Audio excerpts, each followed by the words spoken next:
আসসালামু আলাইকুম, সকলকে স্বাগত জানাচ্ছি। আমি আহসান উদ্দিন নোমান। গতকালকে ভিডিও দিয়েছিলাম একটি, সেই ভিডিওতে আমি বলেছিলাম যে আপনারা সামনের দিকে কোন কোন ভিডিওগুলো দেখতে চান একটু প্লিজ কমেন্ট করবেন। সেই কমেন্টস থেকে আজকে একটি ভিডিও বানাচ্ছি। নাম উল্লেখ করতে পারছি না কারণ অনেকেই একটি কমেন্ট করেছেন, সেটা হচ্ছে যে ইমেজ রিসাইজ এবং ইমেজ রিসাইজের একটি কিক দিতে হলে আমাদেরকে কীভাবে কাজ করতে হবে, এটার বিস্তারিত একটি ভিডিও আজকে আপনাদেরকে দিচ্ছি। আশা করি ভিডিওটি শেষ পর্যন্ত দেখবেন, তাহলে ইমেজ রিসাইজ নিয়ে আর কোনো সমস্যা হবে না। সর্বপ্রথম আপনারা যে কাজটুকু করবেন সেটি হচ্ছে যে ফটোশপ ওপেন করবেন। ফটোশপ ওপেন করার পরে আপনার যে ইমেজ আপনাকে ক্লায়েন্ট দিয়েছে, অথবা আপনি যে ইমেজটি দিয়ে আপনি আপনার যে ইয়েটা আছে সেটা সাজাতে চান, আপনি সেরকম একটি ইমেজ আপনি নিয়ে নেবেন।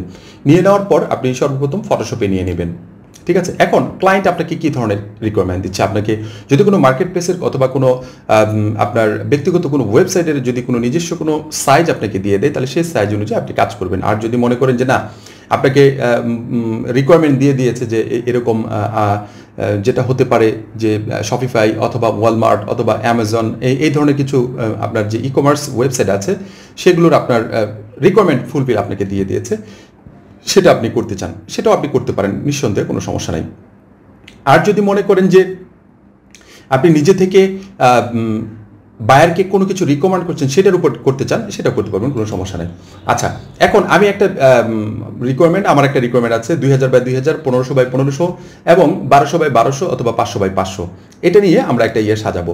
তো আমরা এখান থেকে সরাসরি আমরা আগে সর্বপ্রথম গুগলে চলে যাই। আমরা যদি এটাকে একটা গিগ ইমেজ সাজাতে চাই, তা আমরা এটা আগে লিখি যে ফাইবার গিগ ইমেজ সাইজ। অনেকবার আপনাদেরকে দেখিয়েছি যে ফাইবারের গিগ ইমেজ সাইজ কত হবে না হবে এই বিষয়টা, তারপর আমি এখান থেকে সরাসরি একেবারে গুগল থেকে নিয়ে দেখাচ্ছি, তাহলে আপনাদের জন্য সুবিধা হবে। এখানে যদি সরাসরি ফাইবারের যে ফোরাম আছে, ফোরাম থেকে আপনি দেখতে পারবেন, কোনো সমস্যা নেই।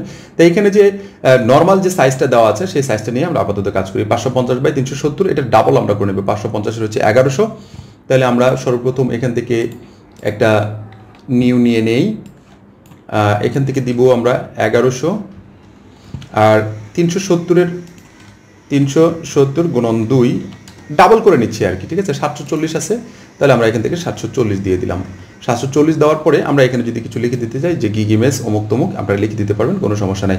অবশ্যই RGB কালারের ভিতরে রাখবেন এবং 300 রেজুলেশন রাখবেন। রাখার পরে দ্যাটস ফাইন, ওকে, এটা দিয়ে দিলাম। এটাতে আমাদের মোটামুটি একটা চলে আসছে। এখন এখানে আমাদের যদি কোনো নির্দিষ্ট কোনো ব্যাকগ্রাউন্ড দিতে চাই দিতে পারি, অথবা ব্যাকগ্রাউন্ড ছাড়া উইদাউট ব্যাকগ্রাউন্ডে যদি আমরা কাজ করতে চাই, সেটা কোনো সমস্যা নাই। আমার যে বিষয়টা আছে সেই বিষয়টাকে পুরোপুরি হাইলাইট করতে পারলে দ্যাটস এনাফ। আচ্ছা, এখন আমরা ইমেজটাকে আমরা সাজাবো। আগে সর্বপ্রথম 2000 বাই 2000-এ আমরা আগে এটাকে সাইজ করবো। তো আমরা যদি এখান থেকে 2000 পিক্সেল বাই 2000 পিক্সেল যদি আমরা এখান থেকে লিখে দিই, 2000 পিক্সেল বাই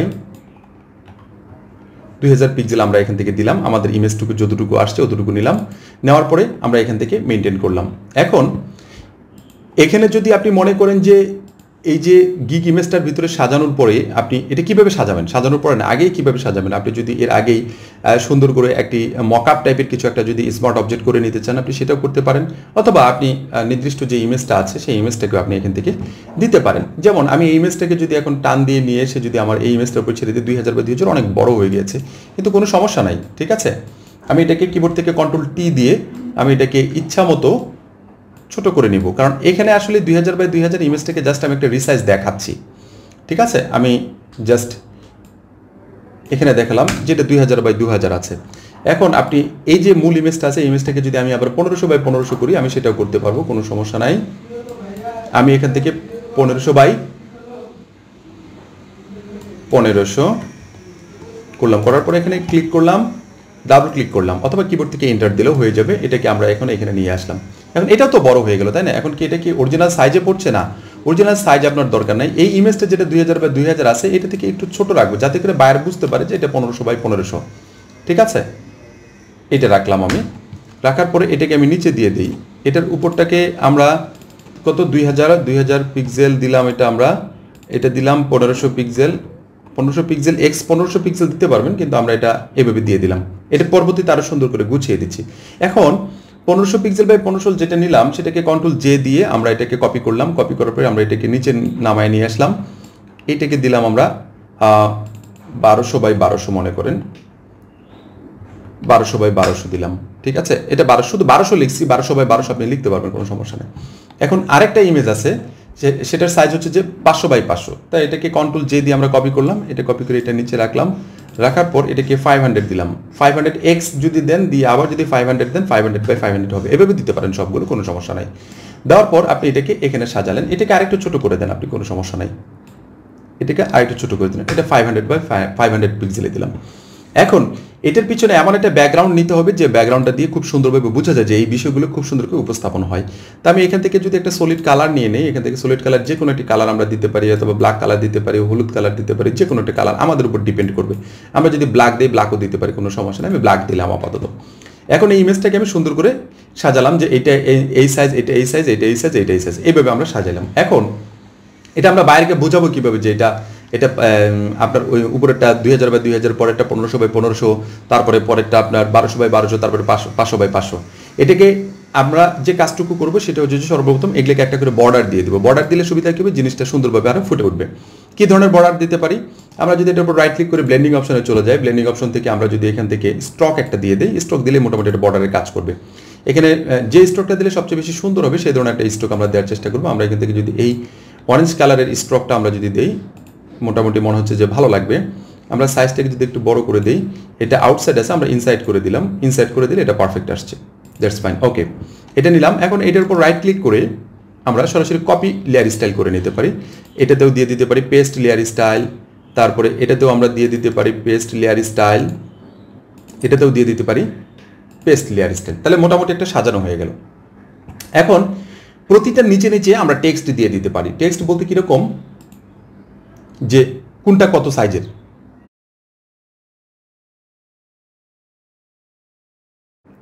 আচ্ছা, এখন এখানে আমরা ক্লিক করলাম, ক্লিক করে আমাদের ফন্ট সাইজ অসম্ভব বড় আছে, আমরা ছোট করে নিলাম, আর একটু ছোট করে নেই।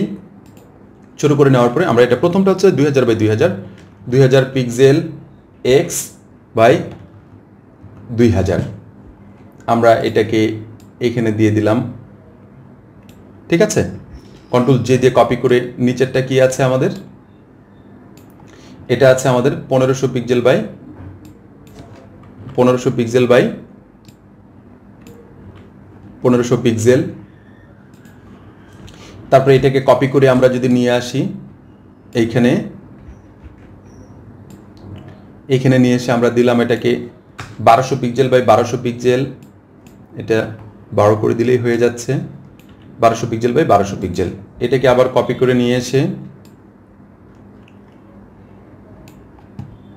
এখানে দিয়ে দিলাম 500 পিক্সেল বাই 500 পিক্সেল। তাতে বোঝা যাচ্ছে যে আমি এটা কোন কোন সাইজে আমি এটা কমপ্লিট করেছি সেটা বাইরে বুঝতে পারছে। ঠিক আছে, নির্দ্বিধায় এটা বাইরে বোঝা যাচ্ছে যে এটা আমি কোন সাইজে কি করছি। এখন আমার প্রশ্ন আসতে পারে যে, অথবা আপনারা প্রশ্ন করতে পারেন যে এটা শুধু এতটুকু দিলেই হবে, মানে এটা কি আরও কিছু দেওয়া যায় না, কোনো টেক্সট দেওয়া যায়? হ্যাঁ, আপনি টেক্সট দিতে পারেন। আপনি সুন্দর করে এখান থেকে যদি লিখে দিতে চান, ঠিক আছে, এখানে যদি লিখে দিতে চান যে ইমেজ রিসাইজ,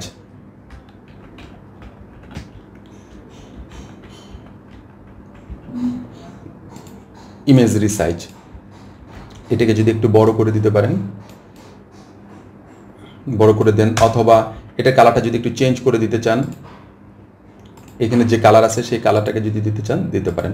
তার মানে বোঝা যাচ্ছে যে আমি ইমেজ রিসাইজ নিয়ে কাজ করি, কোনো সমস্যা নেই।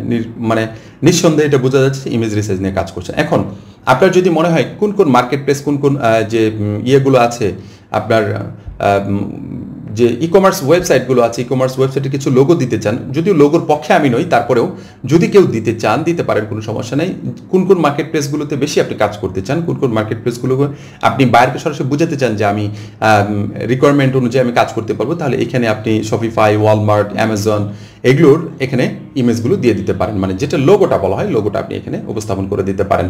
দেওয়ার পর আপনি এখানে যদি আরেকটু অ্যাট্রাকটিভ করতে চান, কোনো ব্যাকগ্রাউন্ড যদি দিতে চান দিয়ে দিতে পারেন, কোনো সমস্যা নেই। তারপরে নির্দ্বিধায় আপনি এটাকে যদি কোনো ইমেজ এসইও করতে চান, ফাইল ইনফো থেকে আপনি সরাসরি এটাকে ইমেজ এসইও করে নেবেন। এখানে এসইও ইতিমধ্যে আমি অনেক কয়টা ভিডিও দিয়েছি, এই টাইটেলের জায়গায় আপনি যে গিগটা রেডি করেছেন, যে গিগ ইমেজটা আপনি দিচ্ছেন, সেই গিগ ইমেজটার উপর যে টাইটেলটা রেডি করেছেন সেই টাইটেলটা আপনি এখানে দিয়ে দেবেন। অথরের জায়গায় আপনার ফাইবার হোক, যে কোনো মার্কেট প্লেসে আপনি দিতে চাচ্ছেন সেই মার্কেট প্লেসের নামটা অথবা ইউজার নেমটা এখানে দিতে পারেন। অথর টাইটেল আপনার নাম দিতে পারেন, অথবা আপনি ওই আপনার মার্কেট প্লেসের লিঙ্ক দিতে পারেন। ডিসক্রিপশনে অবশ্যই আপনি ইমেজটার যে একটা গিগ রেডি করছেন সেটার যে ডিসক্রিপশন আছে সেই ডিসক্রিপশনটা এখানে সুন্দর করে উপস্থাপন করতে পারেন। তারপরে এখানে যে রেটিং 5 স্টার একটা রেটিং আছে, রেটিংটাকে আপনি ডাবল ক্লিক করে আপনি রেটিং দিয়ে দিতে পারেন।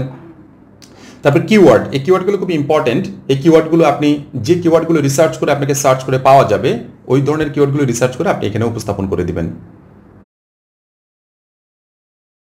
আচ্ছা, তারপরে সবচেয়ে গুরুত্বপূর্ণ যে বিষয়টি সেটা হচ্ছে যে নিচে দেখবেন যে কপিরাইট ইনফো ইউআরএল। এখানে আপনার অবশ্যই যে মার্কেট প্লেস আপনি দিতে চাচ্ছেন সে মার্কেট প্লেসের ইয়েটা আপনি এখানে উপস্থাপন করে দিবেন, ওই যে প্রোফাইল লিঙ্কটা আছে সেখানে। কারণ এখানে গো টু লিঙ্কে যখন ক্লিক করবে সরাসরি আপনার ওই লিঙ্কে চলে যাবে। আপনি কোনো সোশ্যাল মিডিয়াতেও যদি দেন অথবা আপনি গুগলের মাধ্যমে কোথাও যদি আপনার ব্লগের মাধ্যমে কোথাও যদি দিয়ে থাকেন তাহলে সেটা যেন এখানে ক্লিক করার সাথে সাথে অথবা কোনো একটা ইমেজে ক্লিক করার সাথে সাথে যেন আপনার ওই প্রোফাইলে নিয়ে চলে যায়। এই বিষয়টা করার পরে জাস্ট ওকে দিবেন, দ্যাটস ফাইন, কাহিনী শেষ। এই কাজগুলো খুবই ইজি, জাস্ট খালি যদি আপনি একটু করতে পারেন, মেনটেন্স করে কাজ করতে পারেন, আমার মনে হয় অনেক ভালো কিছু করতে পারবেন। আশা করি ইমেজ রিসাইজ নিয়ে আপনাদের আর কোনো ধরনের প্রবলেম হবে না। গিগ ইমেজটাও আপনাদেরকে রেডি করে দেখালাম যাতে করে আপনাদের গিগ ইমেজগুলো খুব সহজে দিতে পারেন। আমি গতকালকে একটু দেখেছিলাম যে ইমেজ রিসাইজ নিয়ে শুধুমাত্র কাজ করে হিউজ একটা ইনকাম করছে, প্রচুর পরিমাণ ইনকাম করছে। আপনারাও পারবেন আশা করি ইনশাল্লাহ, কারণ ইমেজ রিসার্চে খুব বেশি কষ্ট করতে হয় না, খুব বেশি কাজ জানতে হয় না। আশা করি বুঝতে পেরেছেন যে বিষয়টি নিয়ে আলোচনা করেছি, ইমেজ রিসার্চ এবং একটা গিগ ইমেজ কীভাবে রেডি করতে হয়, গিগ কীভাবে প্লেস করতে হয়, এই বিষয়টি নিয়ে যদি আপনারা একটু প্র্যাকটিস করেন আমার মনে হয় অনেক ভালো কিছু আপনার জন্য অপেক্ষা করছে। আরেকটি বিষয় বলে দিচ্ছি, সেটা হচ্ছে যে আমাদের 26শে মার্চ উপলক্ষে কুইক টিম একাডেমির পক্ষ থেকে আমাদের যে কোর্সগুলো আছে প্রতিটা কোর্স 126 টাকা করে দেওয়া হয়েছিল। আপনারা যারা নিতে চান এখন পর্যন্ত সময় আছে, আপনারা একটু দ্রুত নিয়ে নিতে পারেন আশা করি। আর পরবর্তীতে আমাদের কুইক টিম একাডেমির পক্ষ থেকে আপওয়ার্কের উপর একটি টিউটোরিয়াল আসছে, সেটি 100+ টিউটোরিয়াল, একেবারেই বেসিক টু অ্যাডভান্স পর্যন্ত A to Z একবারে আমাদের ইয়েটির টিউটোরিয়ালগুলো রেডি করা হচ্ছে, একেবারেই স্মার্টলি রেডি করা হচ্ছে, যেটা আপনি একবার টিউটোরিয়ালগুলো দেখলে আপনি আমার মনে হয় অন্য কোথাও আর যাওয়ার প্রয়োজন হবে না, অন্য কোথাও আমার মনে হয় কোনো গ্যাপ থাকবে না আর কি। আশা করি ইনশাল্লাহ এই টিউটোরিয়ালগুলো দেখে আপনারা খুব প্রফেশনালি আপওয়ার্ক মার্কেট প্লেসে কাজ করতে পারবেন। পরবর্তী টিউটোরিয়াল দেখার আমন্ত্রণ জানাচ্ছি। সবাই ভালো থাকবেন, সুস্থ থাকবেন। ধন্যবাদ সবাইকে। আসসালামু আলাইকুম ওয়া রাহমাতুল্লাহি ওয়া বারাকাতুহু।